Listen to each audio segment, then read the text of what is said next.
And we are live. Hello, this is Nachak from Spring Spirit Nation, and today we have Indigenize Tech, Ryan Thomas and Tiffany Wolfe. Welcome, people. Please tell us about yourselves. We'll start with you, Ryan. Hi, my name is Ryan Thomas. I'm from the Beardy's First Nation. Um, this beautiful woman next to me is actually my wife. We started the tech company together. I've been in IT for almost 20 years. And this has kind of always been a dream of mine for Indigenized people to have proper technology services. My name is Tiffany Wolfe. I'm from Muskowekwan First Nations, and I do have family roots with Beardy's as well. um, I have a bachelor's of arts degree from the U of S, and I also have IT training from SIIT. Awesome. So I think we're gonna go here first. How did you come up with the name and logo for your company? So the name was kind of from my Indigenous studies background.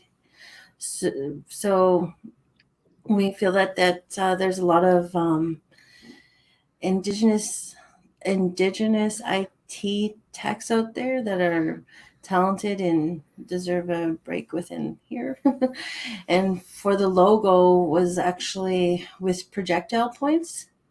So one of the things that I noticed when I was at the university learning about projectile points is that was a type of technology. As you can see the difference from how they used to be larger and then they eventually became more efficient and smaller. So that was a historical technology for us. Ryan? Ryan? The logo and name were kind of her idea, and the idea for me was I don't see too many Indigenized IT companies out there, and I wanted to distinguish us because that's kind of our wheelhouse is the Indigenized market, the Indigenous market, like the First Nation communities and organizations. Absolutely. I do know that there are a lot of Indigenous organizations, existing Indigenous organizations and ones up and coming. And a lot of times there are not a lot of tech companies to go to develop websites. And what other types of things does your company do? We do think one of the biggest things that we want to focus on is educating First Nations about data and the importance of data and how important your data is. Data is almost a new gold these days. And I was in my career, I've seen a lot of important documents maybe saved on USB sticks or not taken quite as serious, or there are some different things you can do to kind of protect your data. And a big term for us is data sovereignty, remaining data sovereign, making sure that your data isn't in some data warehouse in Europe or in the States somewhere. We do things like cloud computing, security, websites, IT service management. Basically, anything that you would need, we can sort of fit a solution to fit your budget and your needs. Sounds awesome. So what prompted you? You may have answered, we may have touched on this a little bit, but officially I'm going to ask, what prompted you to develop a company such as yours? Well, I've been in IT for almost 20 years. And I've seen a lot of our First Nations people. There's not much money to go around to our communities, so there's these companies that come in and they'll sell them things they don't need or too much of what they need, and there's no real planning. And IT is always kind of considered an afterthought. You know, they engage in these big projects, and then we need IT, or we have this person to kind of do IT, and there's no sort of strategic planning or any sort of return on investment for our First Nations organizations. Tiffany, I just have to know. So I knew Ryan from when he was younger. I'm gonna add this to the show. I'm actually really good friends with Ryan's older sister, and Ryan was always the younger guy, sort of around. And the annoying guy. I had no idea. I had no idea he was married. So congratulations to you too. And I just think it's absolutely, absolutely beautiful that you work together and you created such an amazing company together. And I just hope to see more of that within our Indigenous community. Thank you. And it's an inspiration. It's an inspiration. We've been launched for probably about a week now, and it's been kind of steady, the inquiries and the work. You know, we basically finished our Mhm. day off, had a quick bite to eat, and then we jumped on the podcast. Yes. Yeah. Actually, just Make came sure that from. you spend you make sure you spend time at the lake. Yeah. Enjoy yourself also. It's probably once word gets out there, like once it's amplified in a magnitude, your services will be in such great demand. I have to add this. Uh, for companies like this, I know that there's a lot of growth. Do you plan on having some kind of mentorship for young Indigenous people in the future? We're hoping in the future that's something that we could do when we grow a bit. We'd like to assist, especially with experience, like to get in the field. I noticed that from my experience with getting an education and trying to get in the work field, it's kind of hard. So that's one of the things that we're hoping to do in the future to provide some experience. It's kind of a safe place Right. for youth to come in mentorship if you're a recent graduate or if you're looking to kind of gain some experience to make sure IT is right for you. Because I Mhm. finished my IT training probably about in 2003, and because I went to SIT, I had a little trouble finding employment right away because right away they see the Indigenous school and they think it doesn't hold value. So it was around that time that I decided someday I want to create show that we all have value and that those types of things. So I hope to have some Okay, so partnerships with some mentorships and things like that. we have a Michael Gamble made a comment. I'm not sure. Maybe it's an inside joke. He says chicken again. Um, I don't know. Just a shout out to Michael and keep keep the That's questions coming. that's my cousin Michael, and there's a joke in the family that I eat a lot of fried chicken during COVID. Oh, I see. I see. So yeah, Michael, send us a serious question. So I have a So question. It seems to me that both of you sort of have different educational backgrounds. I would like for you to each describe your educational background and how it complements what it is that you're doing. Okay, so we'll start with Tiffany. Oh, Okay, so there we go. so my education with my degree is more of a cultural degree. So I kind of studied historical Indigenous culture, and I think that knowing that like the how we kind of done business before, it would be kind of Yeah, yeah. beneficial with indigenizing. So if I look at like the projectile point, so that'd be seen as like something that was like a technological advance from like advancements back then. And then if you look at the trade route, there's like different ways you can create historical networking. I'm hoping for the future. And then also Right. understanding like how our people interacted with each other and then bringing that into the future with indigenizing technology. So that's it. That's one of the things that I'm kind of hoping to do. Awesome. Yes, you're absolutely doing it. Ryan. well, I took IT training SIT back in 2001 till about 2004, and then after that, I kind of moved around to different organizations. I took different certifications and different training, project management, different technology certifications in Microsoft.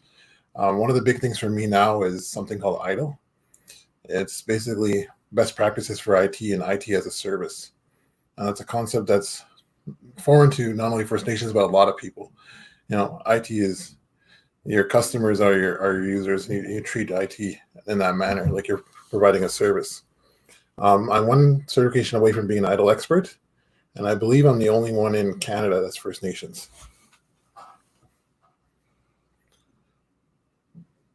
Wonderful. Oh, we got Michael again. Would you like me to read his comment? Hey, Michael I think says, that's love the weird. business, love your goals, and all that you each bring and offer. Awesome. Thank you, Thank Mike. you, Mike. One of the things I wanted to mention is we were a little apprehensive about launching the company during the COVID pandemic, but we did see a need for there's First Nations organizations and schools kind of scrambling for connectivity to get their kids safely back to school. So we thought if we're gonna do it, we might as well do it now. So that's one of the things that we're trying to focus on now is helping the communities get connected so that their kids can remain at home if they need to during the pandemic and not kind of be left behind. Right.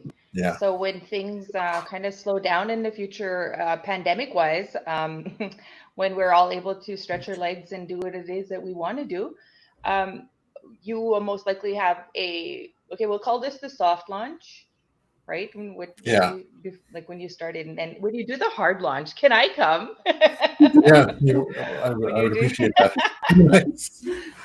Because we're honestly running the business out of our home. We're actually in our daughter's room right now because it's the quietest room right now. So I just saw there was need out there. And it's as now as time as any. Okay, Tiffany and Ryan, I'm just going to read to you something that I just pulled off your website. By the way, I will post the website here. Did I get it correct? Indigenizetech.com. Yeah. Indigenize Okay, there we go. So when you log on, so all the people that are viewing, again, this is Sikun Achak from Spring Spirit Nation. And today we have Ryan Thomas Sr. You're a senior now. Yeah, I have a 10-year-old. I have a 10-year-old son and I have an 11-year-old son and a 12-year-old daughter and a 20-year-old daughter. That's amazing.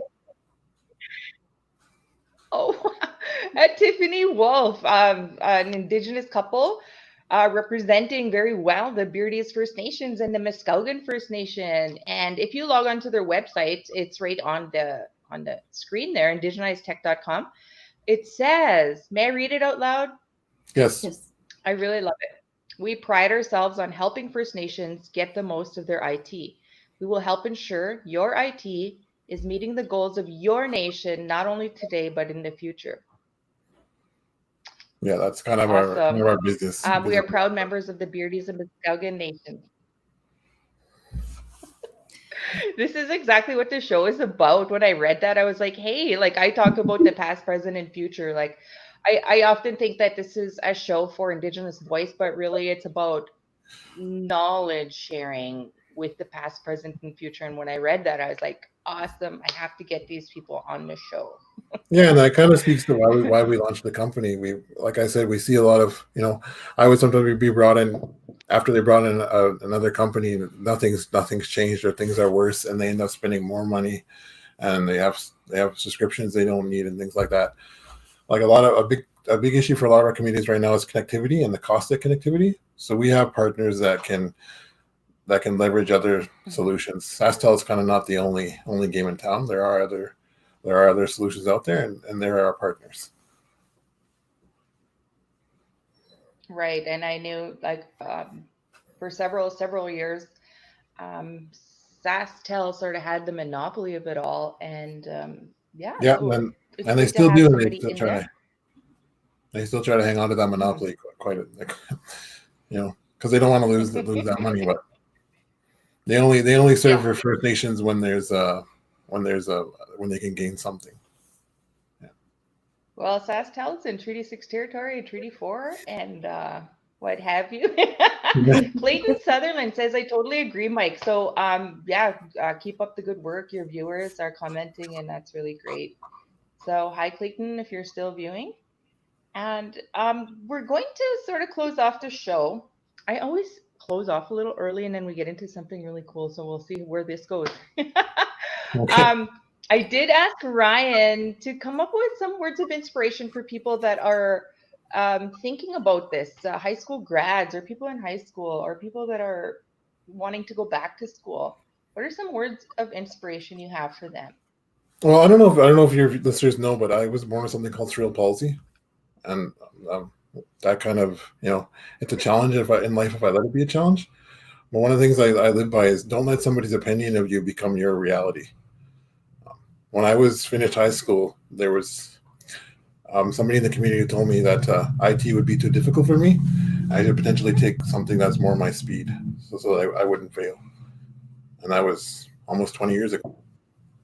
And if I believed them, who knows where I would be today. Good for you. Good for you for continuing to strive. Tiffany, coming to you now. So Do you the only have word that any comes, words of inspiration? akameo, that's the only one that comes to mind. Just keep going and never give up. Sometimes it gets hard, but you can do it. If I could do it, anyone could do it. Right. So, on behalf of Spring Spirit Nation and all the viewers and listeners out there, by the way that I advertise that I am available on 6 podcast platforms, but recently they added a 7th. So, 7 podcast platforms in the future. This show will be on there. Um, Ryan Thomas Sr. and Tiffany Wolfe, thank you for joining us. And on behalf of everyone, I would just like to say thank you so much for being a couple and starting a business together. Thank you for having Thank us you. on your show. And you can find us on the web or you can find us on Facebook. Have a great evening. Thank you. Same to you. Oh, let's do that again. Ryan, You can find us on you can Facebook put or a you can plug find in for us on the web, indigenizetech.com or info@indigenizetech.com, and let us help you get the most out of your IT. Thank you.